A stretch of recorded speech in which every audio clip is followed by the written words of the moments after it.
Going live, so I assume we're not live yet. You're live. We're live now. Hey, yay! Hey guys, this is our first live, and I think we're here. Yep, we cleaned up after dinner, and we've put the kids to bed, and let's hope they'll stay asleep.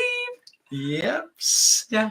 They're all in the other room actually. So Lucas is usually Lucas sleeps in here, but he's with the other kids, and they're so excited. They're like, oh, "We're having a sleepover." He was asleep like after 30 seconds, but they're excited. I give it about half an hour before one of the kids comes in and is just not happy with this new arrangement. But we'll see. We'll also see where we are in terms of that. This live. But hey guys, we're so excited you're here. Oh, our first person is your Charity. Hey. And Sole. This is so exciting. Man, it's a lot more like people are actually watching as I'm talking instead of our videos. That doesn't make us nervous at all. Not me. Maybe him. No, but we are going to talk today about something really exciting, which is keeping the house tidy. Yep. Yeah. And how to do that? Because I don't love cleaning. We do it by lowering the barriers and making hard things easy. Yep. Mm-hmm. And actually, so a lot of what we're talking about is this idea of motivation and how we can use motivation in a smart way. So I think motivation is kind of a tricky concept, though, because it's not really something that you can control as such. And if you've been following us for a while, which, you know, some of you I know have, then, you know, we talk a lot about like these little things that we do. And especially like at the start of a day, we are huge fans of making the bed. And we've mentioned that in previous videos. We don't just make it for videos. It's actually like this all the time. Yeah, that's true. And the reason is because it helps build this momentum.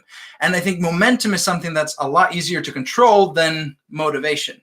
So I see a difference in just myself and my mood and you know how I look on my day in terms of like how I feel and what I've accomplished. And a lot of that depends on how I start the day off. If I've strung together a series of like small tasks that I've been able to complete, then I feel like that builds the momentum and makes it easier to tackle things consistently throughout the day. Yeah, for sure. I mean, I'm a convert, I guess you could say, to making my bed. Sorry, Mom, if you're watching this. Make me sound like a no. Like a cultist, a bed making cultist. I'm not. No, it's more gonna sound like I was never made to make my bed when I was a kid. My parents tried, but they never really like enforced it. Just kind of mentioned it more. So I never did. It wasn't really until I made it when I had company come over, but that was it. So when I met him and we got married, I've made the bed ever since, and I love it. I love the fact that my bedroom is nice and calm, and I go in there and I don't have to see a messy bed as the first thing. I never knew that actually bothered me until I started making the bed. So, yeah. So we definitely recommend doing that. And I think a few of the other things that you can do at the start of the day, in addition to making the bed. By the way, I have to kind of get used to this, like reading people's comments. I'm just reading Shira's comment here. Don't mess up or the whole world will know. Thanks, Shira. Thanks a lot. What was I saying? So, yeah. So I think, you know, a few of the things that we can do at the start of the day are, you know, obviously making the beds, just getting dressed, like getting showered and getting dressed. Putting your makeup on if you're a makeup person. But I mean, even though you're not much, are you? No, Thursdays, only Thursdays. But like the day, I don't wear a ton of makeup, but the days that I don't put any on and I just wear like greasy hair and stuff, I just don't feel as productive. So like the days where I get ready, I shower, I do my hair and makeup and stuff before the kids go to school are way better and way more productive. Yeah. Absolutely. And that's kind of, to you know, to get things started. Like, I think that makes sense. Okay. You know, string together a few successes at the start of the day to make it easier, you know, for the rest of the day.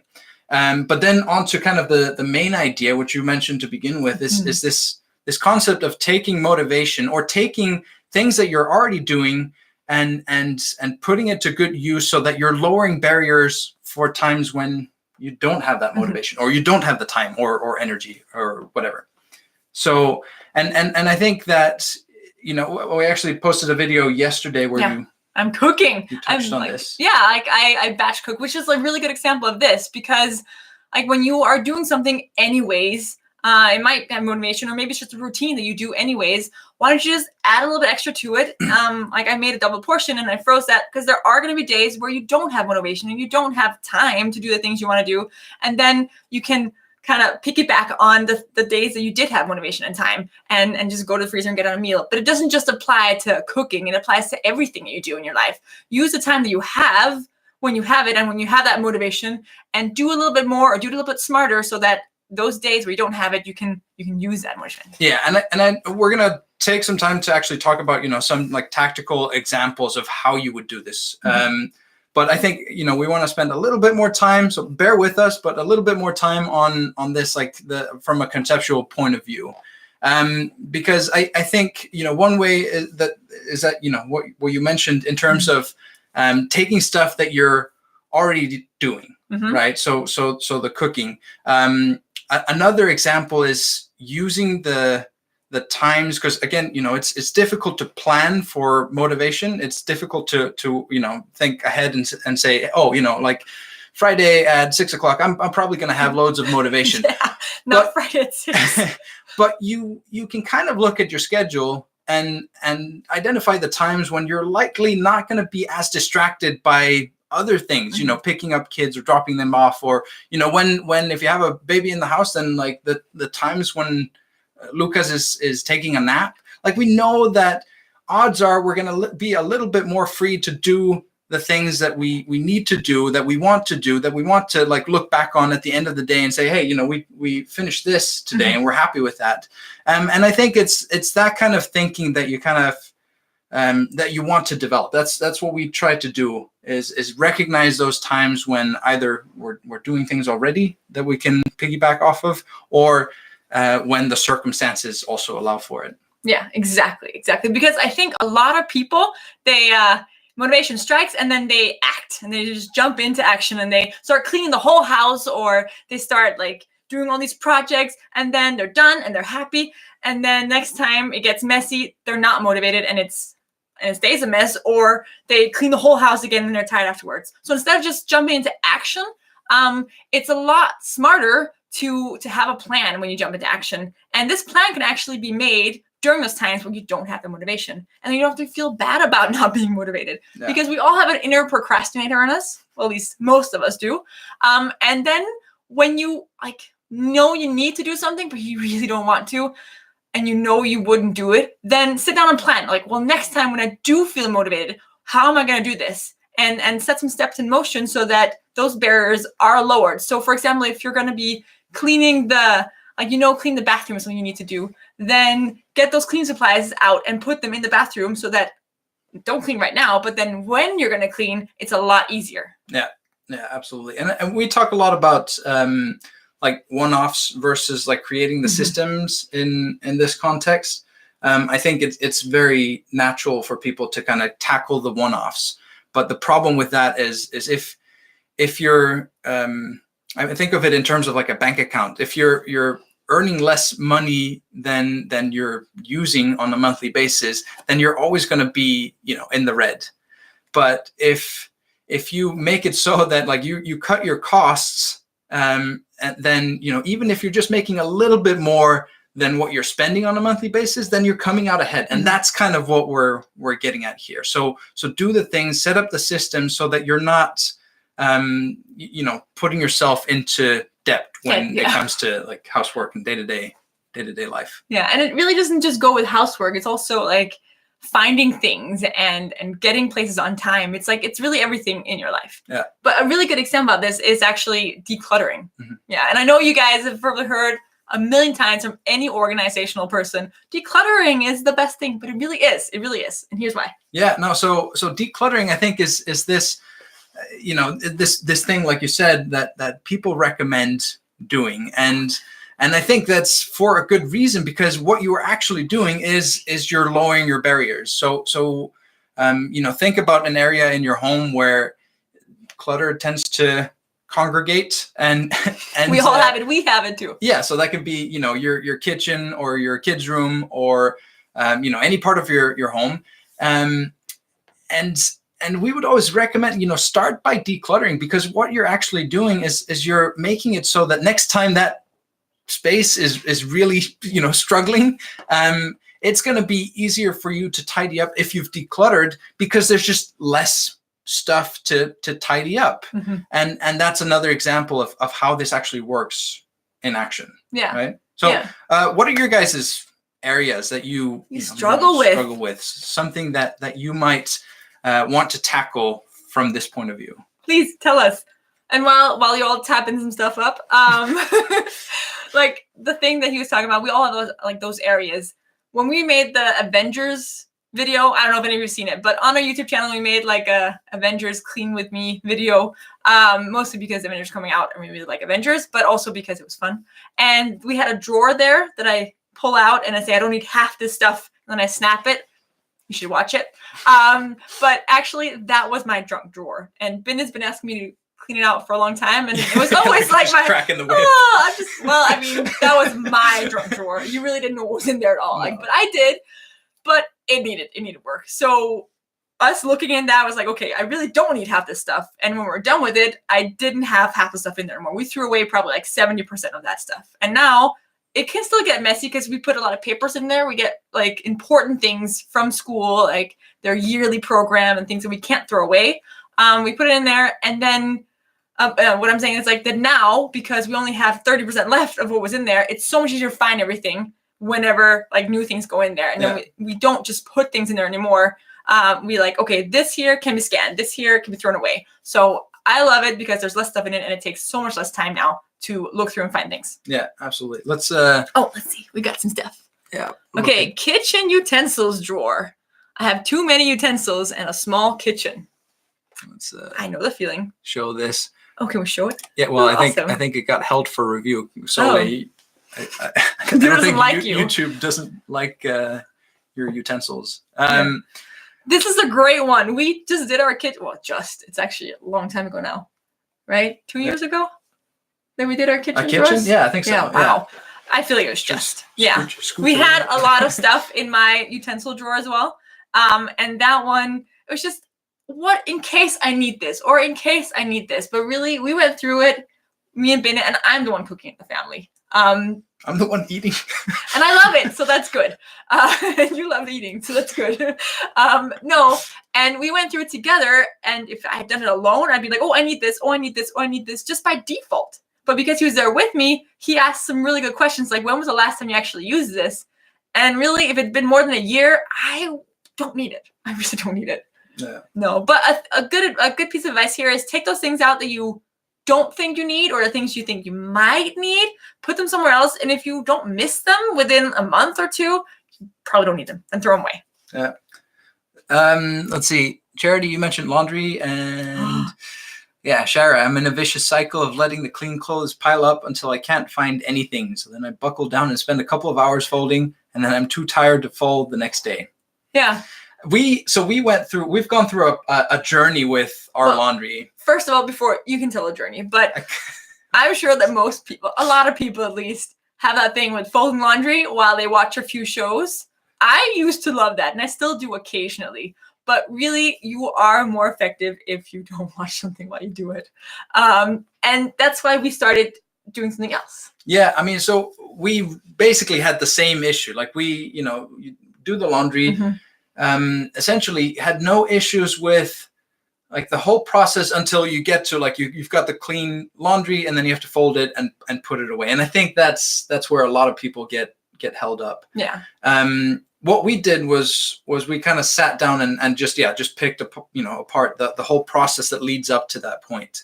And it worked really well for us to just identify that, like laundry is usually done on a given day of the week. So it's like Thursday, Friday. I would usually do it. And then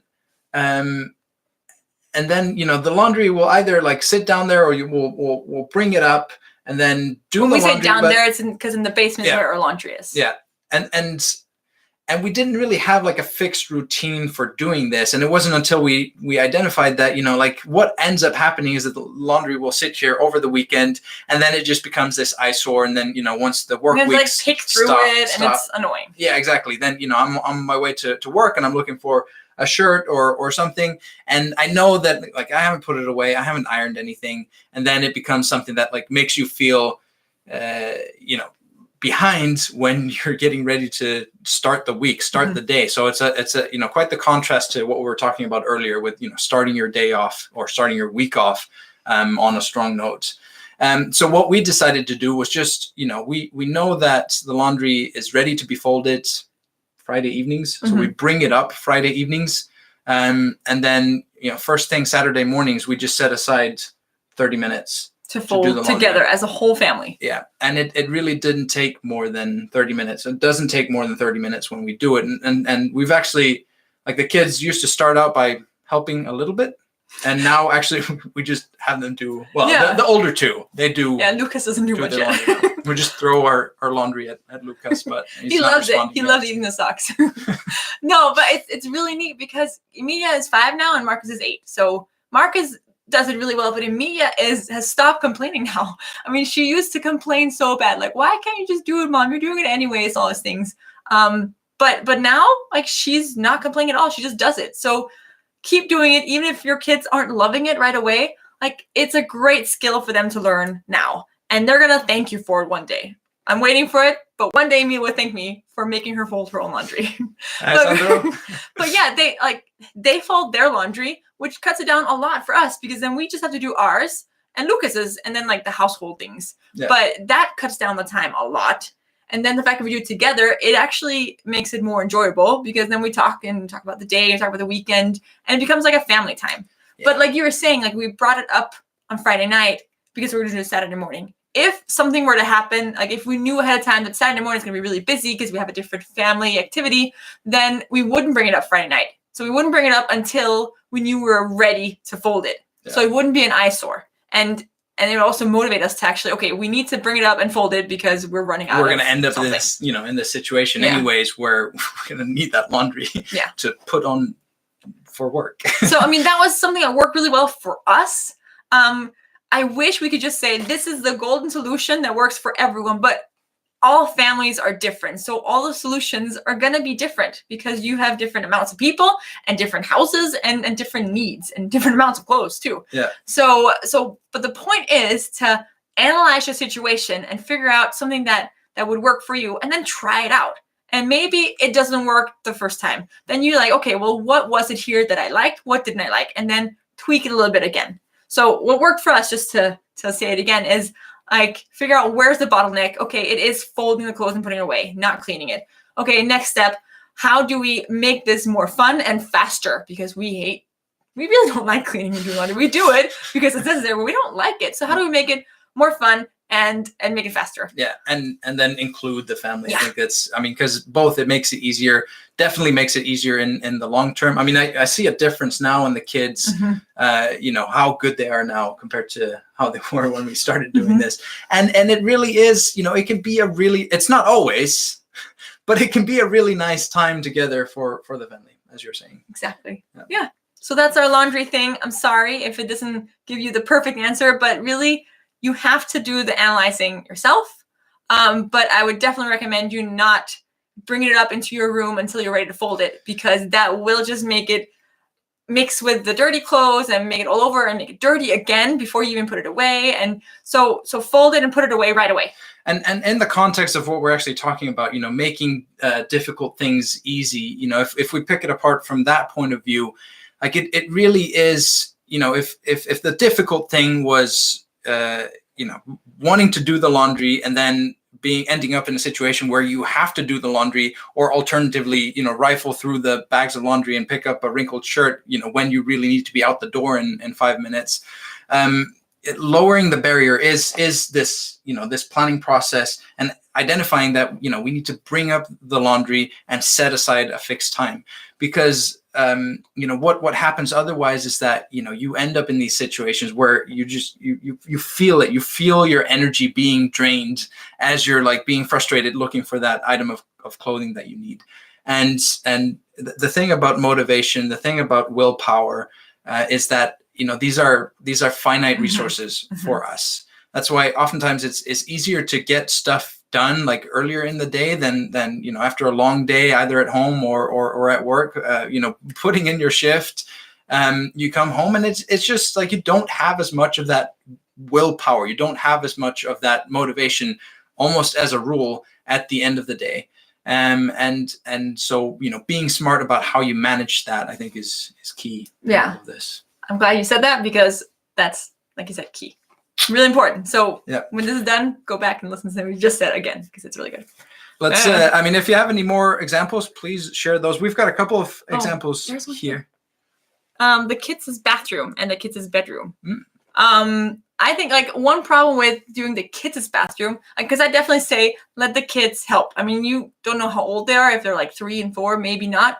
But if they're older than that, I mean, you can still do it. But I mean, the cleaning supplies. I think that's usually around the time when you want to, start.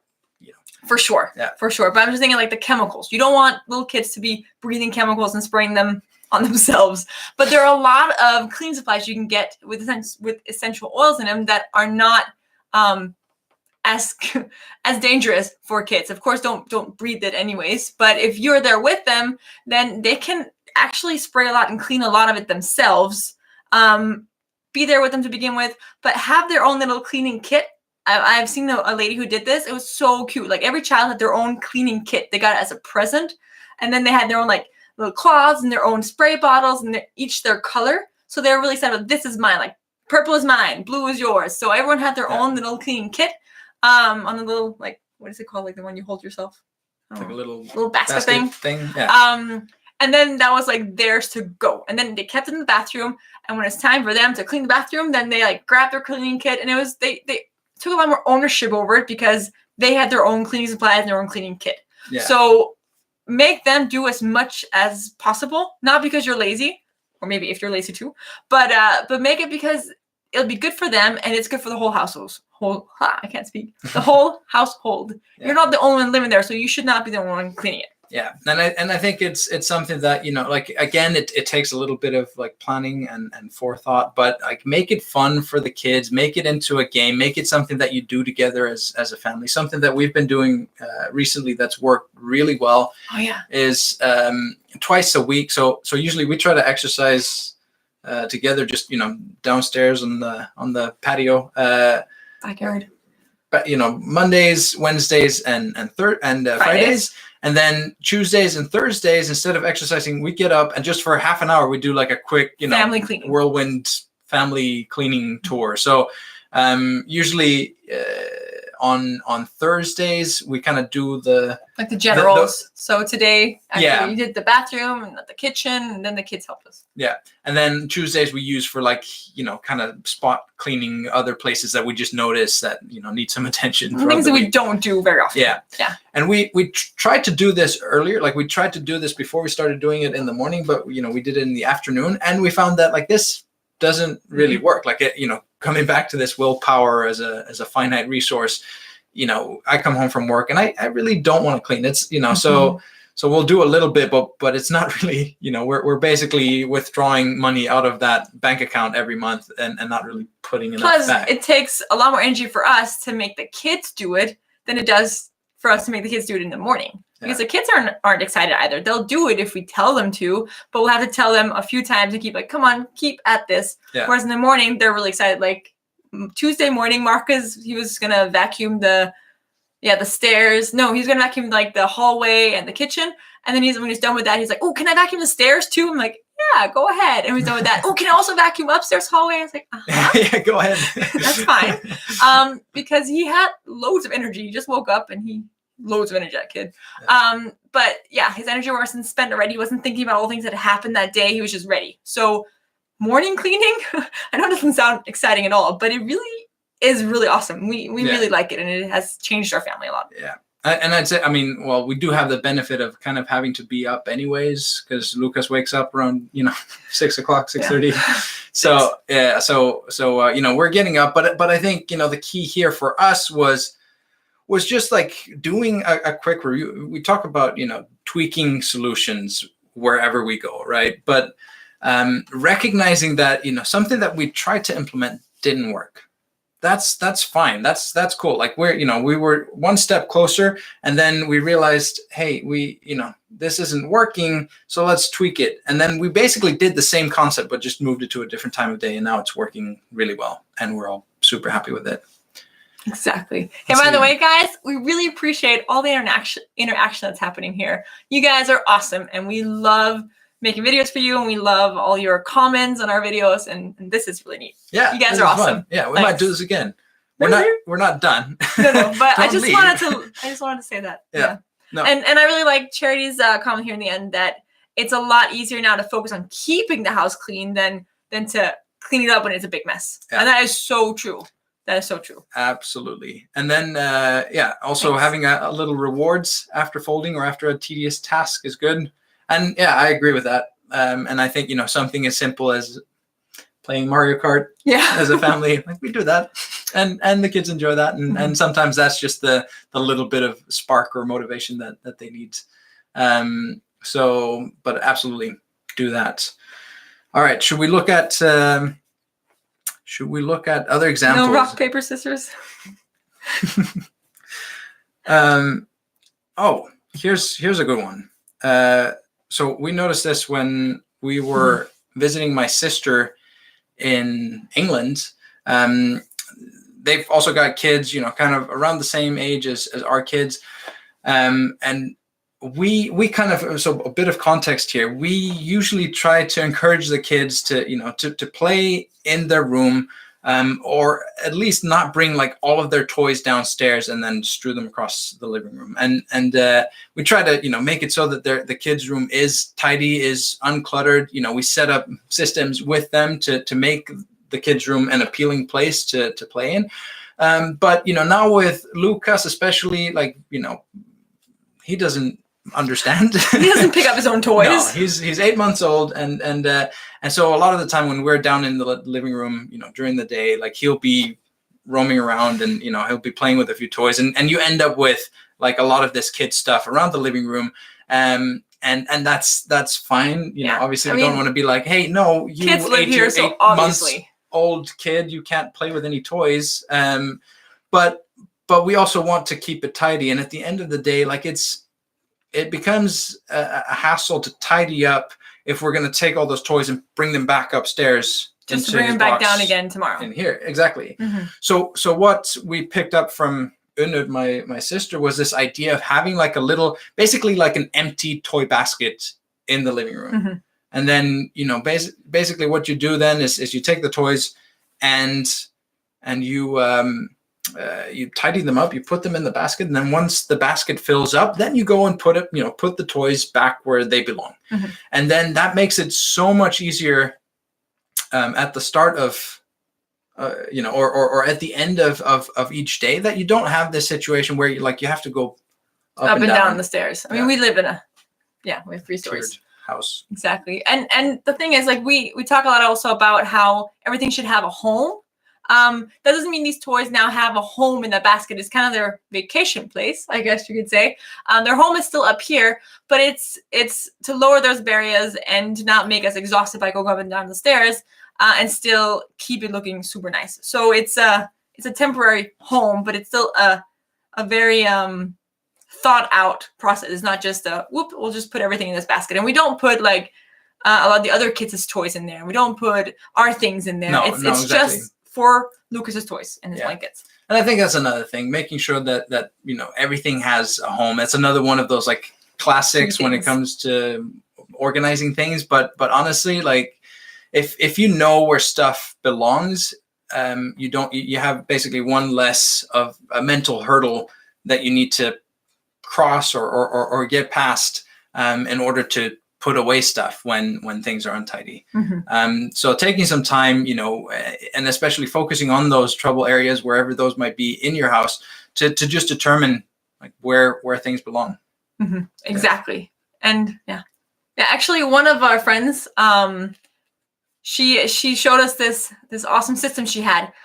When she came home through the door, I need to speak. She would always lose her keys or her phone or all these things because him keeps his phone and his keys and his wallet in his pocket at all times. I wear clothes that sometimes don't have pockets, or I change purses around whenever I go out. So I can't just have my keys and my phone and all that in my pockets or in a certain purse all the time. So she had this station where she put a hook for her purse, whatever purse she was using, a basket for her phone, and a hook for her keys. And whenever she walked through the doors, that's where it went. Yeah. And that was like pretty central. So she could hear the phone wherever she was in the house. She could still hear the phone when it rang. And she would check it for messages occasionally. So that was awesome to me. Like when I saw that, I was like, this is gold. Like this would make it so that I wouldn't lose my phone all the time. We have a place for our keys. Like we walk in, that my keys go there. I always know what they are. Yeah. My purse goes in a hook. I always know what that is. But our front door isn't close to like the rest of the house, so I can't hear my phone from all over. So that one, I'm still trying to find a really good solution to. So I'm tweaking. I'm in a tweaking mode here. Yeah. Cool. Like that vacation place. Thanks. Cool. No, yeah. I think the only thing that, we wrote down that we hadn't really touched on yet was, well, I guess we kind of did, but with regards to the cleaning, a lot of the same concepts apply there where, if you want to make it easier, you mentioned with the vacuum cleaner, Marco's wanting to vacuum. Actually, the vacuum cleaner is like one of our big stories in life. Success stories. Just, when you have kids, you've got crumbs all over all the time. And those can, like for me, that's really icky. Like when you have crumbs on the floor, like that makes it so that I really can't wind down and relax at the end of the day if I know there's like macaroni that's going to be glued to the floor tomorrow morning if I don't clean it up right now. Yeah. And this has really increased a lot by having like a baby in the house. Oh my goodness, I had forgotten how much food gets on the floor. That said, I think we should be very grateful for how good Lucas is at eating. Like he is a machine. Like I've never seen a kid at his age that is so efficient in gobbling up the food that is handed to him. So count your blessings there. But exactly. But there's food all the time when you have kids. And we had the vacuum in the. A lot of you heard the story, but we had the vacuum in the basement. Because we moved into the house and we looked in the kitchen and there was no space for vacuum cleaning anywhere, no big cupboards, and we didn't notice this when we bought the house. So we're like, where are we gonna put the vacuum? So we had to put it in the basement. Or alternatively, it'd be in the kitchen, and they would just be like you'd be tripping over it, and it was annoying. So then we got a cordless vacuum. We placed it in the kitchen, which coincidentally is also right next to the hallway where a lot of stuff gets brought in and out by the kids, and then you can kind of just walk the corner into the dining space. So you've got like the three hot spots: the kitchen, dining area, and entryway, where you usually have most of the stuff. And we just place the vacuum kind of right smack dab in the middle of that, and we find that it's so much easier now to clean up at the end of the day, and it's by design, and you can if you start thinking along those notes, then I think there are a lot of ways that you can apply this in your own home, in your own life. And that's kind of what we wanted to get across. So, I mean, we have a Dyson. I'm sure they maybe have other stick vacuum cleaners, as we're asked here. stick vacuum. But I'm going to out you a little bit now. Yeah. But I used to vacuum more than Benna did. It's a good story. Hey, I'm happy with this story. I used to vacuum more than Benna did, which doesn't say enough because I didn't vacuum enough either because it was in the basement. But we found this vacuum cleaner. Ben actually found this vacuum cleaner, and it looked really cool. It's purple and has like things that look like turbos in it. It's gadgety. And Ben is like, let's get it. I'm like, it's a lot of money. He's like, no, let's get it because it's a gadget, and he thought it was so cool. So we got it, and Ben used it as a gadget, not as a cleaning supply. So ever since we got it, he like the first 2 months I never vacuumed because he was like, "Ooh, I get to use my gadget," which was awesome for me. And now I guess we do it about the same amount, but we both do it. The kids are excited about it because it's a toy as well as a cleaning supply. So that's also awesome. Pick a cool looking vacuum cleaner. if you're wanting to get your husbands on board with like being more active around the house, then look for those like cool cleaning gadgets. Or if women are excited about gadgets too. Also that. Maybe your wives. Exactly. Is your husband's looking? Yeah. Exactly. But yeah, hope you've enjoyed this. Hope you've been able to take something away from this. And if you haven't already, then check out our website. Sign up for our mailing list. Usually, what we try to do is add a little insight or a little bit more context to our weekly video posts on our blog or in our newsletter. In the newsletter, you don't get this on YouTube alone. So go to our website and sign up for our community. It is realorganized.net. Exactly. So thanks for joining us. This was fun. Yeah, I think we will do this again. So stick around. And if you have any ideas for future discussion topics, then we'd love to hear them. So you can leave those in the comments as well. And obviously, you will have noticed that it's Thursday now, and this is our usual posting time for our videos. We're doing this now because we posted the video yesterday. Because we're doing collaboration. So check out the video we posted yesterday. Yeah, and then stick around again or check by next week, same time for our next week's video. What are we doing next week? Have we decided on that? I think we're doing the food container organization. That's a good video. It is I'm really excited about that one. We might do another one, but we'll see. That one is coming up. So stay tuned. And we'll see you guys later. Yeah. Bye. Bye-bye.